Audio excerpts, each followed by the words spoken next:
저희 병원에 음악이 나오는 걸 보셨을까요? 대기실과 상담실과 수술실 등등. 저는 공간에 소리가 없는 거를 조금 싫어하는 실장 중에 하나입니다. 그래서 대기실이랑 상담실도 원장님이 들어왔다가 제가 들어가는 시간까지의 시간차가 있잖아요. 그 시간차에도 음악이 좀 나왔으면 좋겠고, 또 엑스레이실에도 그냥 고요함보다는 음악이 있는 게 좀 환자가 마음을 이렇게 좀 이렇게 워할 수 있다라고 생각을 해서 늘 음악을 좀 틀어놓는 편인데, 상담실은 음악이 크면 안 되니까 정말 잔잔하게 내가 들릴랑 말랑 할 정도로 하는데요. 대기실과 상담실과 진료실이나 엑스레이실은 카페에서 나오는 음악들을 많이 사용을 해요. 가사가 없는, 근데 조금 밝은 그런 음악들을 많이 사용을 하고요. 수술실은 환자가 지정하는 음악을 틀어드립니다. 환자한테 수술 전에 꼭 물어봐요. 혹시 좋아하는 가수 있으세요? 좋아하는 음악 있으세요? 뭐 트로트 좋아한다면 트로트 틀어드리고요. 락 좋아한다면 락 틀어드리고, 환자분 취향으로 틀어드리고요. 나는 그냥 아무거나 괜찮아요 하면 원장님 취향으로 틀어드려요. 원장님 취향 100% 트로트라서 원장님 취향으로 틀어드립니다. 그래서 저는 음악 활용을 되게 좀 많이 해요. 여러분도 카페 갔을 때 그냥 고요한 것보다 잔잔하게 음악이 나오면 좀 마음이 이렇게 다운되잖아요. 네, 긴장이 좀 풀리라고 음악을 좀 많이 이용을 하는 편이고요. 가장 중요한 건 상담자이겠죠. 제가 어떻게 환자의 청각을 사로잡냐에 따라서 그 달의 매출이 달라지니까. 가장 기본적이에요. 우리가 상담을 할 때는 경청해야 되고 환자의 말에 반응해야 되고 공감해줘야 된다는 건 어느 상담 강의에서나 똑같이 들으시는 얘기일 겁니다. 그리고 웬만한 인문학 강의에서도 사람과 사람과의 소통에서 가장 중요한 건 경청과 반응과 공감이라고 얘기를 하고 있어요. 근데 이 얘기를 계속하는 이유는 하나겠죠. 안 되니까. 너무나 기본적인 얘기인데, 아는 얘기인데, 안 하니까 계속 하는 거예요. 경청하세요라고 얘기를 했더니 다 이러고 있는 거예요. 어디 한번 얘기해봐. 환자 무서워서 얘기 못 하잖아요. 경청하는 거에도 자세가 필요하거든요. 그래서 경청을 할 때는 반응이 같이 와야 돼요. 그리고 공감하는 게 같이 와야 돼요. 환자가 내가 오른쪽으로 밥을 먹으면 너무 아픈데 이렇게 얘기하면 아파요? 이게 아니라 아프시군요. 어떨 때요? 어떤 거 드실 때 아프세요? 밥 먹기 너무 힘들었겠다. 이게 어쩌면 경청이에요. 내가 당신의 얘기를 제대로 듣고 있어요를 반응으로 내가 공감하고 있어요로 이해하고 있는 거죠. 그러면 환자는 신이 나서 자기 얘기를 계속해요.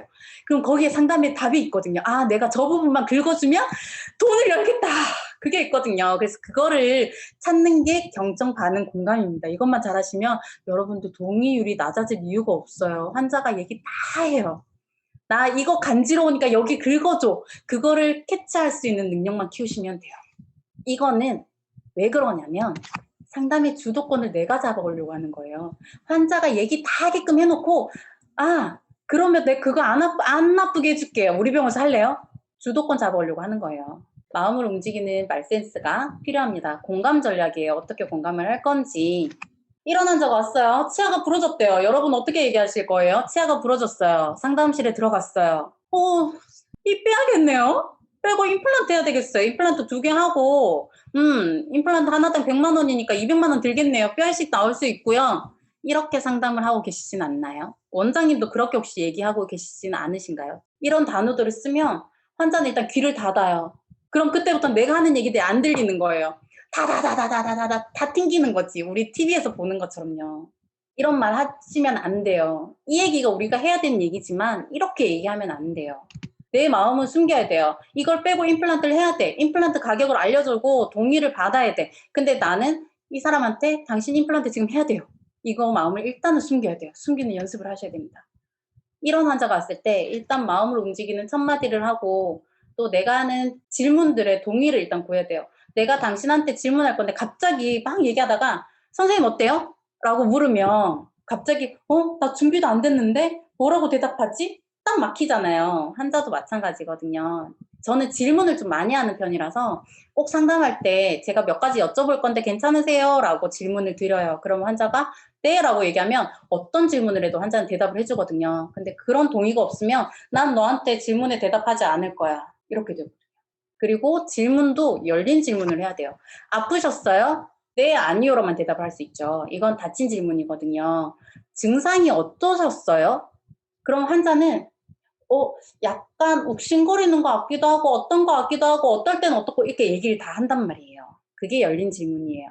열린 질문을 해야지만 환자한테서 많은 정보를 우리가 얻어올 수 있어요. 그래야지만 내가 환자의 간지러운 데를 긁어줄 수가 있는 거죠. 그리고 제일 중요한 거, 이거는 정말 별표 100개 쳐도 아깝지 않을 만큼 제일 중요한 거예요. 긍정적인 언어를 사용을 하셔야 됩니다. 상담하시는 분들이 내가 사용하는 언어가 무의식 중에 부정적인 언어가 되게 많아요. 그거 안 돼요. 아파요. 이렇게 하시면 안 돼요. 그거 아니에요. 등등. 부정적인 단어를 되게 많이 써요. 근데 환자가 되도 않은 얘기를 하더라도 아, 어머니 그거 아니고요. 이게 아니라 아, 그렇게 생각하실 수도 있겠네요. 근데 어머니 제 생각 한번 들어보실래요? 라든지. 그러면 조금 더 얘기가 잘 이루어질 수 있겠죠. 그래서 상담하시는 분들은 꼭 긍정적인 얘기를 하는 연습들을 하셔야 될 것 같아요. 어떻게 하는지 한번 볼게요. 치아가 부러졌어요. 놀라셨겠어요. 어떤 증상이 있으세요? 제가 어머님한테 적합한 치료를 찾아드리기 위해서 몇 가지 질문 드릴 거예요. 괜찮으세요? 라고 일단 시작을 합니다. 이런 환자예요. 이런 환자가 왔어요. CC는 임플란트 해야 된대요. 48세 여자분이셨고 교정을 10년째 했어요. 그리고 접수하는데 저 치과 치료 너무 지쳤어요. 치료하기 싫어요. 근데 교정 치과에서 브라켓 떼려면 해야 된대요. 그래서 왔어요. 교정 치과가 저희 병원 리퍼한 거예요. 그러니까 하기 싫은데 교정기를 빼고 싶어서 온 거예요. 하기는 해야 돼. 근데 일단은 부정적인 생각으로 가득 찼고 난 될 수 있으면 안 하고 싶어. 이런 환자 어떻게 상담을? 일단은 공감해줘야죠. 아, 오랜 치료 힘드셨겠어요. 표정이 중요해요. 공감을 했더니 오랜 치료 힘드셨겠어요가 아니라 진짜 힘드셨겠다. 아, 일단 제가 몇 가지 좀 여쭤볼 거예요. 저희가 환자분을 위해서 그러면 어디부터 해줬으면 좋겠어요? 다 안 하셔도 돼요.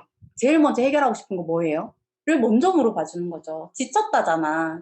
근데 풀케이스로 우리가 뭐 10번 때 임플란트 해야 되고 어디 해야 되고 빼야 되고 뭐 해야 되고 환자 귀에 안 들어오는 거죠. 그러면 당신이 혹시 생각하고 있는 거 있으세요? 뭐 하고 싶은 거 있으세요? 그거부터 해줄 수 있으면 해줄게요. 방향을 잡아주는 거예요. 우리 아까 치아 빼고 임플란트 하셔야 되겠네요. 라고 얘기를 하지 말라고 했잖아요. 그렇다면 이럴 때는 저는 이렇게 얘기를 합니다. 결국은 치아 빼고 임플란트 해야 되는 거예요. 치아가 기능적인 역할을 다 한 것 같아서 안타깝지만 치아 빼야 되는 게 너무 안타까워요. 근데 빼야 되는 상황이네요. 혹시 치아 회복을 위해서 지금 생각하고 계신 치료 방법 있으세요? 주위에서 들은 얘기들이 많으실 테니까 하고 싶은 거 있으세요? 근데 만약에 없다면 제가 환자분을 위해서 몇 가지 치료 방법을 제안 드려도 괜찮을까요? 라고 상담을 시작을 해요. 결국은 빼고 임플란트 하는 거죠. 아니면 브릿지 하거나 상담의 방향은 여러 가지일 거니까. 그죠? 근데 치아를 빼고 임플란트 하셔야 되겠어요 하는 상담가와 내가 당신을 위해서 몇 가지 제안을 해드릴 건데 괜찮겠냐라고 하는 상담가. 여러분들은 어느 상담가에게서 상담을 받고 싶으세요? 입장을 바꿔놓고 생각하면 답은 나온다라고 생각을 합니다. 말하기도 연습이 필요해요. 맨날 치아 빼고 임플란트 하셔야 되겠어요 하는 원장님한테 이렇게 갑자기 가서 바꾸세요라고 하면 못 바꾸죠. 그래서 자꾸자꾸 연습을 하게끔 해야 되고 나 스스로도 연습을 해야 되고 내가 그런 말들을 쓰면 병원의 스태프들의 말이 어느 순간 바뀌어요.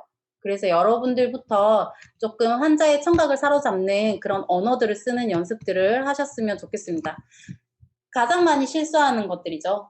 접수할 때 어디가 불편해서 오셨어요? 어디가 아파서 오셨어요? 안 아플 수도 있어요. 안 불편할 수도 있어요. 검진 올 수도 있잖아요. 그럼 이럴 땐 이렇게 얘기해 보는 건 어떨까요? 저희 초진 받을 때 지금 어떤 증상이 있으셔서 오셨어요? 라고 얘기하면 저 검진 받으려고요. 스케일링 받으려고요. 아니면 오른쪽이 찬물이 좀 시려서요. 이런 식으로 환자가 가지고 있는 다양한 증상들을 얘기를 해줘요. 그럼 그 증상들을 환자의 언어대로 이제 차트에 기재를 하고 소통을 하게 되는 거죠. 그리고 환자의 언어대로 환자하고 소통을 해요. 우리의 언어가 아닌. 그리고 그래서 어떻게 해드릴까요가 아니라 그러면 지금 생각하고 오신 치료 방법이 혹시 있으세요? 그게 의학적으로 문제되지 않으면 그렇게 해드릴게요. 원하는 대로 해드릴게요. 라든지. 그건 아니에요 보다는 그렇게 생각할 수 있겠네요. 결국은 내가 하고 싶은 말을 설득할 거지만 당신 입장에선 그렇게 생각할 수 있겠네요 라고 공감을 해주는 거예요. 그리고 알아들으셨죠 보다는 혹시 제가 하는 이야기 이해가 되셨나요? 다시 한 번 더 설명해 드릴까요? 라고 하는 것도 하나의 방법입니다. 그리고 걱정하지 마세요는 수술하기 전에 직원들이 제일 많이 하는 얘기였는데요. 환자들은 걱정하지 말라는 얘기를 들어도 걱정이 된대요. 심리적으로. 그래서 요즘은 제일 많이 하는 얘기가 환자분의 진료를 위해서 저희가 최선을 다하겠습니다. 라는 얘기를 많이 해요. 그러면 나를 위해서 최선을 다해주니까 내가 조금은 안심을 해도 되겠네 라는 생각을 하지 않을까 그런 생각을 합니다. 말 한마디에 우리의 청각이 반응하는 게 달라진다라는 거 꼭 잊지 않으셨으면 좋겠습니다. 저는 질문을 많이 하는 실장이라고 얘기를 했잖아요. 질문 전략을 많이 좀 가지셨으면 좋겠어요. 이가 이렇게 부러져서 왔어요. 다른 지역에서 오셨고요. 위 앞니가 흔들린대요. 그럼 전 첫부터 질문을 해요. 이를 빼고 임플란트 하셔야 되겠네요가 아니라 치과 오시기 힘드셨죠. 이렇게 부러지고 이 상황이 될 때까지 치과를 안 왔잖아요. 그 이유가 있을 거잖아요. 치과에 안 온 이유. 돈이 많이 들 것 같아서, 아플 것 같아서, 뭐 치아 빼기 싫어서 등등의 이유가 있을 거잖아요. 그럼 그 이유만 우리가 해결해주면 우리 병원에 돈을 내겠죠. 그래서 치과 오기 힘드셨겠어요. 근데 이가 갑자기 빠져서 왔대요. 갑자기 빠졌군요. 전초 증상이 없이. 그럼 환자가 내라고 얘기하겠죠. 그러면 이제 갑자기 빠져서 놀라셨겠어요. 상담과는 전혀 상관없는 얘기들을 계속 해요. 그러면 이제 이 사람은 자기 얘기를 풀기 시작해요. 네, 사람들이랑 밥 먹는데 이가 빠져가지고 내가 괴물이 된 것 같고 말도 못하겠고 입도 못 벌리겠고 예쁘게 만들어주면 되겠네. 힘든 결정 하셨는데 저희 병원에 잘 오셨어요. 원장님 진료 잘하시거든요. 저희가 환자분의 불편한 걸 해결하기 위해서 최선을 다하겠습니다. 이제 상담해야죠. 몇 가지 여쭤봐도 괜찮을까요? 이제 환자의 긁어야 되는 부분들을 찾기 위해서 전략을 짜는 거예요. 그럼 환자가 네 그러세요 라고 대답을 해요. 병원 오시기가 뭐 때문에 무서우셨는지를 물어보는 거죠. 이를 빼라고 할까봐. 근데 이를 빼야 되는데 그죠? 그럼 이제 일단 그러셨군요. 저도 이 빼라고 하면 무서워서 치과 못 갈 것 같아요. 뺀다는 게 쉬운 결정은 아니에요 라고 공감을 해줘요. 그리고 원장님하고 상담하고 저랑 하잖아요. 원장님하고 진료 상담하셨는데 지금은 어떠세요? 라고 물어봐 주는 거죠. 저는 계속 질문만 해요. 치아는 빼야 될 것 같대요. 상담을 받으니. 그리고 다른 치과에서도 빼야 된다고 했대요. 그럼 그때 제가 세게 받죠. 네. 안타깝지만 빼야 되는 상황이에요. 안 빼면 안 된다. 빼야 된다. 이 얘기를 해주는 거예요. 그리고 또 하나를 더 묻습니다. 다른 병원 갔다 왔잖아요. 그러면 그 병원에서 놓친 거를 우리가 해줘야지만 우리 병원에 지갑을 열 거니 다른 치과에서 상담 받았는데 신뢰가 되지 않는다면 질문에 이거 대답하기 싫어하시는 분도 계시거든요. 그래서 신뢰가 되지 않는다면 다른 치과에 상담 받았는데 저희 병원에 재상담하러 오신 이유를 여쭤봐도 될까요? 라고 저는 물어요. 다른 병원 갔다 왔다라고 얘기하시는 분들. 그러면 이제 환자가 뭐라고 얘기를 하겠죠. 그리고 나서 마음이 더 끌리는 진료 방법이 있냐 아니면 생각하고 온 진료 방법이 있냐로 다시 묻습니다.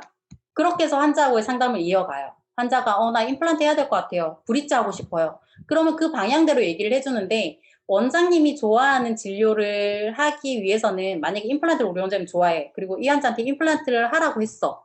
그러면 임플란트의 장점을 조금 극대화시키고 브릿지의 단점을 더 극대화시켜야 되겠죠. 그거는 하나의 스킬로 그렇게 또 연구를 하셔야 될 것 같습니다. 그리고 마지막은 쉽고 자세하게 설명을 하셨으면 좋겠어요. 환자는 뼈이식 뭔지 몰라요. 여러분들은 뼈이식하면 뼈를 넣는 거, 뼈이식 왜 몰라? 라고 하겠지만 환자는 모를 수 있어요. 그래서 저는 저희 병원 직원들한테 환자하고 얘기할 때는 7살짜리 아이가 들어도 내 얘기를 이해할 수 있는 언어로 얘기하라고 얘기를 합니다. 그래서 저는 뼈이식을 할 때 아마 대부분의 치과에서 이거를 많이 적용을 할 거예요. 나무를 심었는데 나무 뿌리가 보여요. 뭐 하실 거예요? 라고 저는 물어요. 그러면 흙을 넣어야지. 맞아요. 그게 뼈이식이에요. 뼈가루를 임플란트 주변에 넣는 거예요. 넣었는데 나무가 움직여. 흙을 다 넣었는데도 움직여. 어떻게 하실래요? 나무 짝대기 꽂아야지. 맞아요. 그게 뼈막 넣는 거예요. 그런 식으로 얘기를 좀 해드리는 편이에요. 그런 식으로 환자하고 질문과 대답을 하면서 환자가 그 진료가 무엇인지 제대로 알고 진행을 할 수 있게끔 상담을 하는 편입니다. 한 가지의 상황만 조금 보여드릴게요. 환자가 상담에 집중하고 있지 않을 때가 있어요. 상담이 좀 길어지다 보면. 그리고 나도 모르게 내 할 말만 하고 있는 순간이 오거든요. 그럼 환자가 약간 멍한 게 보일 때가 있어요. 그럴 때 저는 이 말을 좀 많이 합니다. 혹시 제가 지금까지 얘기한 것 중에 궁금한 거 있으세요? 이해되지 않은 거 혹시 있으실까요? 그러면 환자가 자기가 아는 것까지만 딱 얘기를 하더라고요. 그럼 그 이후에 내가 했는 얘기는 없는 거야. 그럼 이제 그때부터 다시 얘기를 합니다. 그런 식으로 분위기 전환을 한번 하기도 해요. 환자가 어떤 치료법이 더 좋냐고 물을 때가 있죠. 저희는 역지사지가 저희 병원 철학이라고 했잖아요. 그래서 저희 엄마라면 이런 치료 방법을 좀 권하긴 할 것 같아요. 라고 얘기를 해요. 그래서 누구라면, 저희 신랑이라면, 저희 애라면 이런 식으로 조금 얘기를 해줘요. 그러면 선택이 조금 쉬워지기도 하고 말의 순서를 바꿔도 선택을 좀 쉽게 하시는데요. 이게 심리학적으로 증명된 거거든요. 무슨 얘기냐면 치아가 흔들려서 빼야 되는 환자가 왔어요. 이런 환자한테 할 수 있는 진료는 여러분 다 아시겠지만 틀니 임플란트, 그 다음에 덴처 임플란트 할 수 있겠죠. 근데 여러분들이 권유하고 싶은 게 있을 수 있잖아요. 우리 원장님은 임플란트만 하고 싶어 해. 그러면 임플란트를 중간에 놓는 거예요. 환자는 중간짜리를 선택을 하려고 합니다. 중간에 넣어요. 혹은 마지막에 넣거나. 근데 진료의 순서는 좀 마지막에 얘기하는 편이고요.